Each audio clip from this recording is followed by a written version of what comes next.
natin ang mga exponents, no? Exponent, fraction exponents. So, pag exponent ang ating fraction, no, we turn it into a radical. So, how do we do that?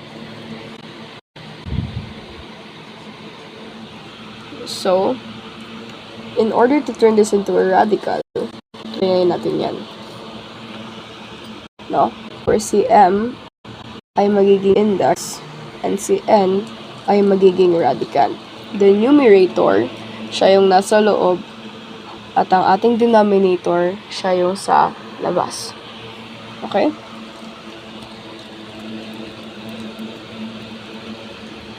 So, try natin sagutan tong una.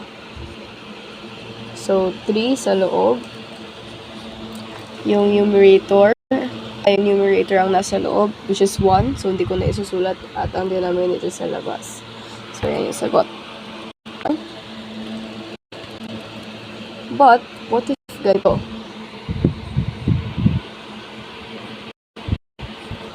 So, we could write it as ganyan na lang. Kasi ito, square root na yan. So, kaya mo na yan, anuhin ha? Square root na yan. Okay? Next ay to 12x. So, if iniisip mo na ganito, you're wrong. You are wrong. Kasi, wala siyang parenthesis. Okay? Ito lang yung may exponent, yung x. So, magiging 12. Labas yung 12. Si x ang magkakaroon ng 7, 3. Okay? But, if nakasulat siya ng paganito, then that's the time when we write it as this.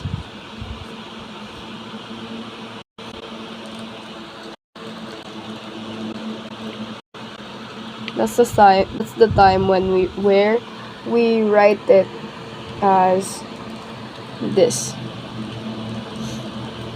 Yan. Yan. Pwedeng ganyan. Okay? So, this means, sinasabi niya dito na naka-parenthesis yan. Okay?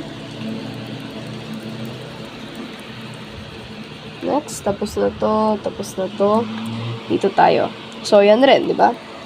So, naka-parenthesis siya, ibig sabihin, it's a quantity.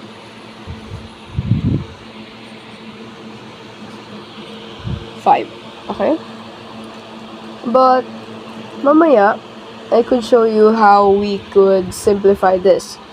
So, pwede yan ma-simplify. But, as of now, sinusulat lang natin siya from fraction to radical. Okay? So, hindi pa natin siya sinisimplify. Ibang case yan pag sinisimplify. I'll explain later. So, tapos na natin yan. Next, ito. So, katulad rin itong case na to, ito lang si y. Ang may exponent.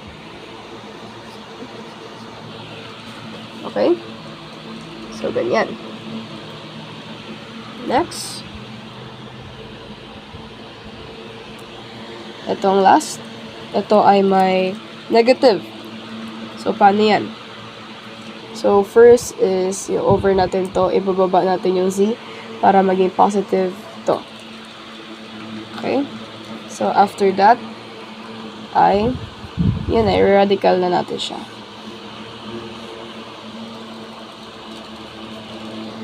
So, ganyan yung sagot. Okay? Turn to fraction to radicals. Ito naman, from radical, ibabalik natin siya sa exponent na fraction. So, 16, of course, magiging 16 and 1/2 yan. Kasi ito ay may invisible 2 na, right? Kanina nasabi ko. So, tapos na to. Next ay 5x plus 3y. So, this is a quantity. So, susulat lang natin yan kasi quantity lang naman yan. Don't stress about it. So, magiging ganyan lang yan. Okay? So, tapos na to. Basta pag may parenthesis siya, it's a quantity. At pag nasa loob na siya ng square root, ibig sabihin, quantity na siya. Ito yung mahirap. First ay, wag mo pansinin yan, mamaya na yung 8 na yan. Stress yan. Papansinin mo muna yung nasa loob. So, ito, quantity na yan. Alam na natin that's a quantity. Okay? So, over na yan natin sa 111. Tapos, may 8. So, yung 8, i-multiply natin siya dito. So, how do we multiply 8? Multiply na lang siya dito sa taas. So, magiging 3n times 8 over 11. So, yan yun. Okay? So, ganyan lang kadali. Done na tayo dito.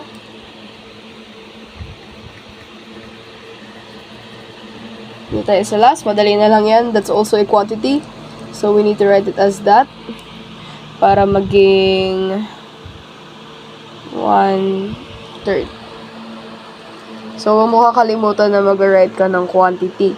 Because quantity is yung itong parenthesis na to, it's very important to show it's a quantity. Kasi, pag sinulat mo lang yan na ganito, edi yung x lang yung may exponent. Hindi silang dalawa. Additional, magdagdag ako. So, -7 r z. So, how do we do this? How do we turn that into a back to the exponent? So, -7, wala ipansinin yan.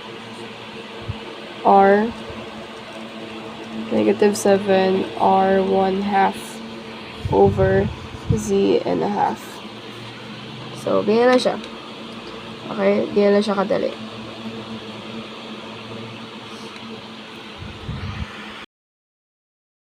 So, tapos na tayo sa translate. Ito na tayo sa evaluation. Ibig sabihin na evaluation talagang ano natin siya. We will simplify it as much as we can. So, start tayo dito. So, first we will write it as a radical para mas maano natin. Okay. So, hanap ka ng isang number na kapag minultiply mo sa sarili niya ng 3 beses ay magiging 27. Siyempre, 3.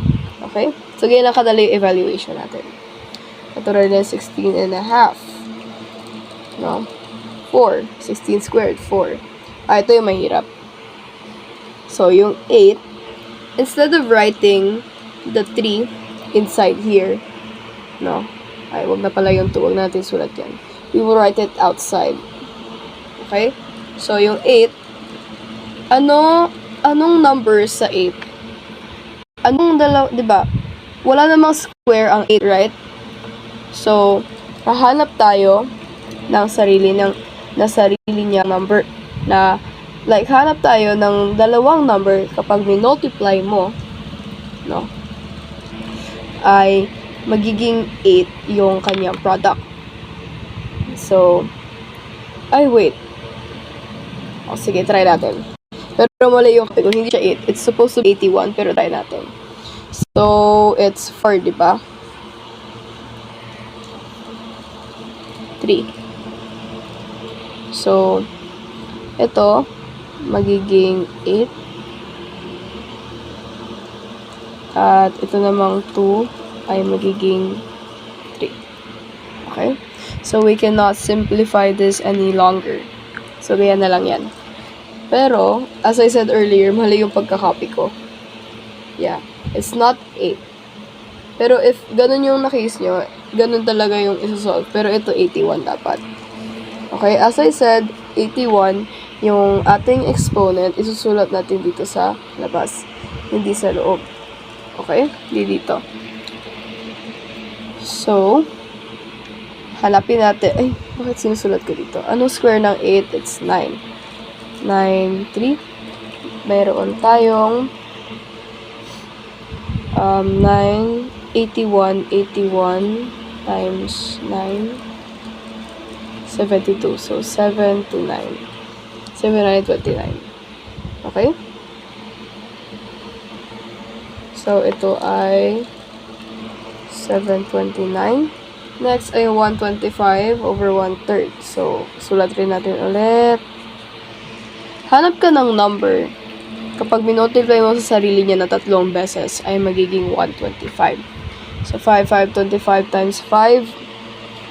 25 times 5 ay 125. So, it's 5. Okay? So, ganyan na siya kadali. Magdagdag ako. Isa lang. Dagdag ako ng isa.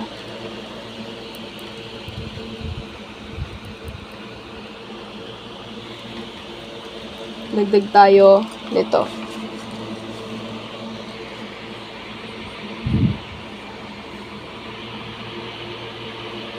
Yan. So, paano yan? Of course, we both write them. No? Of course, lahat sila ay bibigyan natin ng ano. So, ito yung 1 magiging 1 over 5. Of course. Yung 32 magiging 1 over 5. Then, pagkatapos niyan, ay simplify natin yan or gagawin natin siyang radical. No? So, ito, automatic 1 na yan. Okay? 1 na lang yan. So, automatic 1 na to sa taas. So, si 32 na lang yung may problema. So, anong number, kapag binultiply mo sa sarili niya ng 5 beses, ay magiging product niya ay 32. 1, 2, 1, 2, 3, 4, 16 times 2 is 32. So, magiging 1/2. Yan lang siya. Okay?